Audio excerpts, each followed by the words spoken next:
Hey everybody, welcome back to the channel. My name is Jason and the channel is The Everyday Card Collector. Today's video, we're going to go through some cards that I'm pretty excited to show. Most of these have not been on the channel, so this will be fun. So, as you know in my past videos, I've been in savings mode for the millionth time. I revealed what card I'm going to get, and I'm hoping to do a video soon where maybe I can show an image of the card or something of that nature. Or maybe I'll just wait till I pick it up at Strongsville and go ahead and show it at that point in time. But since I didn't have a lot of purchases in the last couple months, I've been kind of just organizing. And, most of my friends are going to kid me, but I've been working on the card room for about 6 months with not a lot of progress. But my wife and I have kicked it into high gear here. We've got a lot going on. So as I was organizing some cards, I was just starting to grab a couple sets that I never had the chance to put in a binders. I prefer my sets in a binder if I buy the full factory set. And I kind of noticed the biggest gap in my collection over the years from when I was a kid till current was probably the mid-90s to mid-2000s.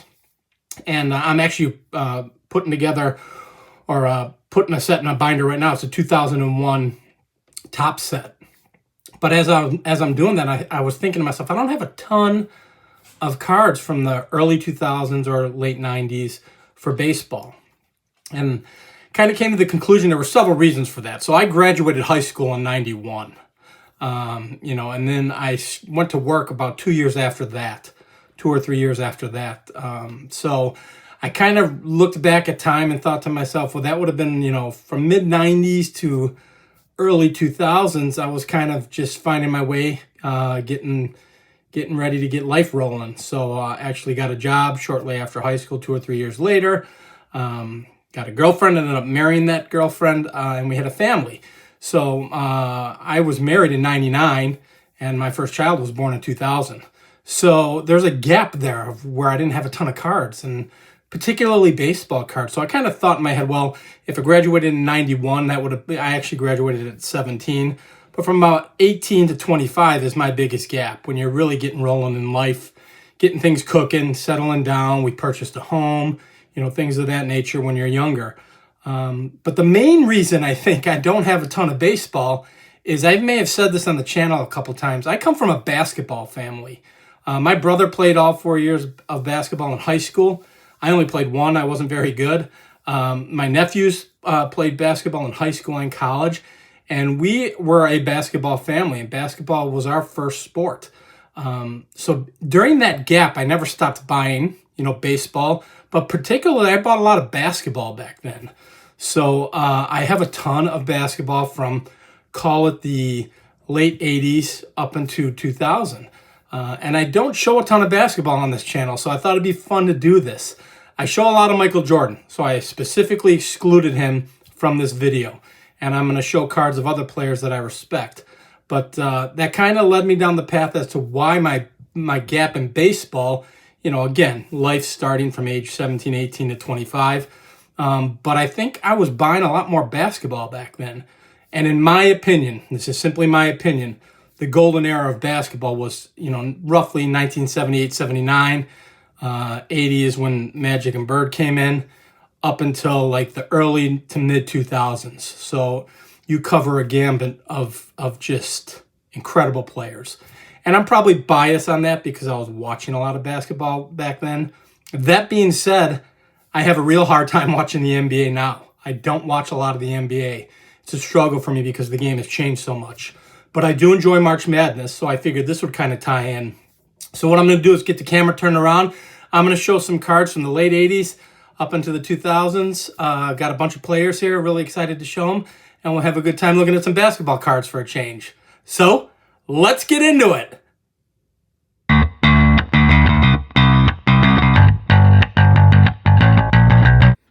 All right, guys, so I'm pretty excited to do this. I brought a bunch of cards, and I'm going to rattle them all off. So as I mentioned, obviously you're starting life after you graduate high school, and if you go to college, after college, things of that nature.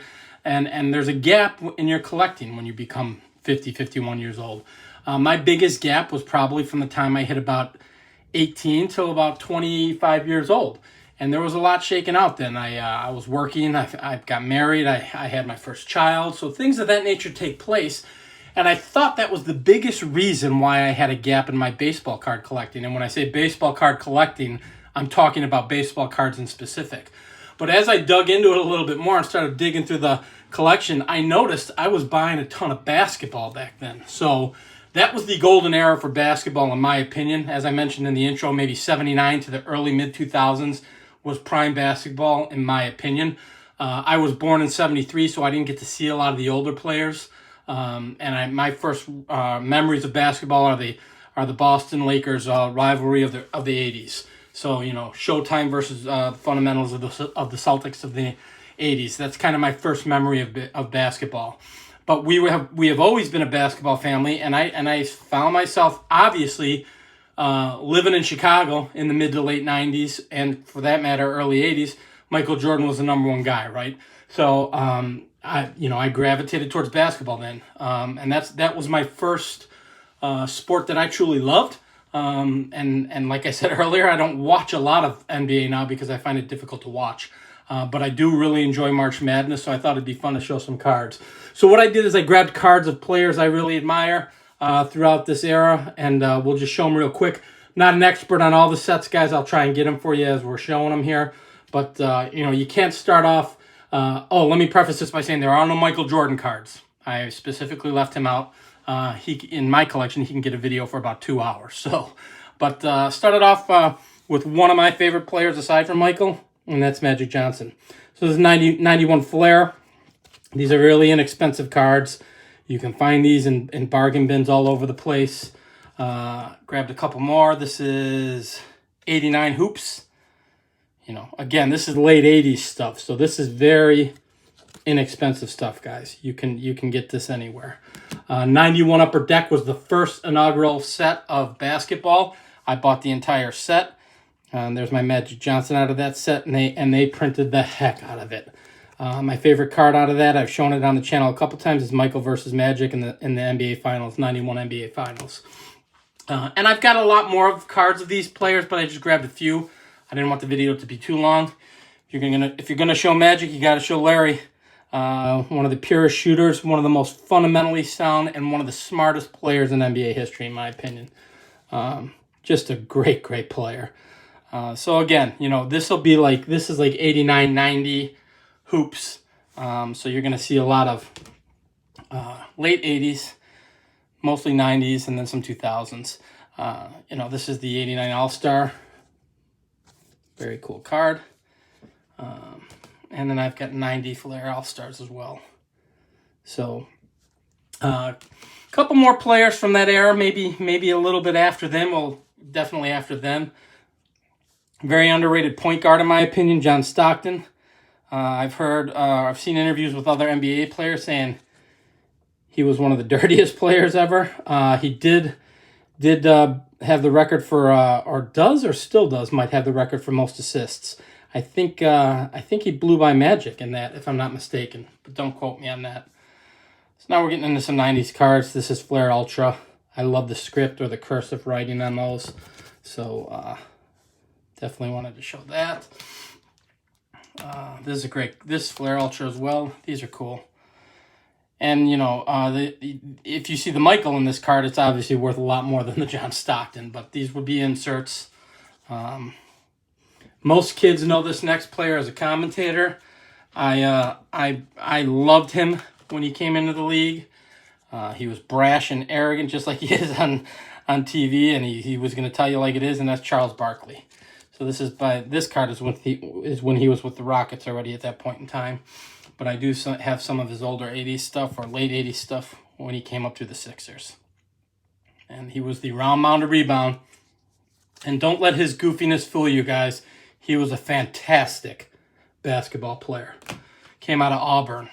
And he was phenomenal in college too. So I think I've got the Topps Finest as well. Beautiful card. So this is late 90s. I think this is 98, if I'm not 98, 99. So then we start to creep into the late 90s and 2000s. And probably one of my top 5 favorite players of all time, Kobe Bryant. So, hoops. It was cheap back then, but but I love the backgrounds on them. I think that's a phenomenal card. I think this is his second year card, so maybe 99 if I'm not mistaken. And again, don't quote me on the years. This is 96, 98, 99, I think. So, here's his rookie card, his Topps rookie card, actually. Not centered extremely well. I should probably get that graded at some point in my life. Grading is just not a priority for me. Probably grade a 7 or an 8. I don't know. But it's a great card. Again, you'll see this Topps Finest set. I was buying packs of this when I lived in downtown Chicago over by Wrigley Field for several years with my girlfriend, now wife at the time, or girlfriend at the time then, and now wife. And they did have a baseball card shop nearby, and I was buying all this Topps Finest basketball. This is a beautiful card. I love this card.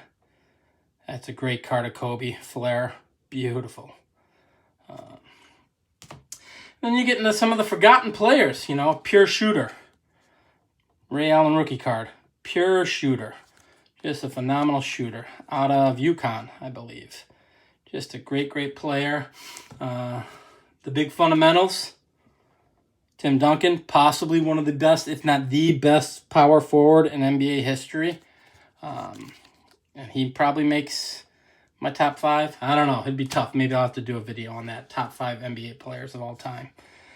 Stephon Marbury came out of New York, if I'm not mistaken. Was a gritty player. I can't remember what college he played at. St. John's, maybe. I'm not certain. Oh, Georgia Tech. There we go. Right there. Perfect. Georgia Tech. So, and then this guy was phenomenal. This guy was out of Georgetown. I loved watching Allen Iverson play. Broke my heart. There's that famous YouTube video or Instagram clip, whatever you look at, where he came into the league. Here's his Topps rookie card.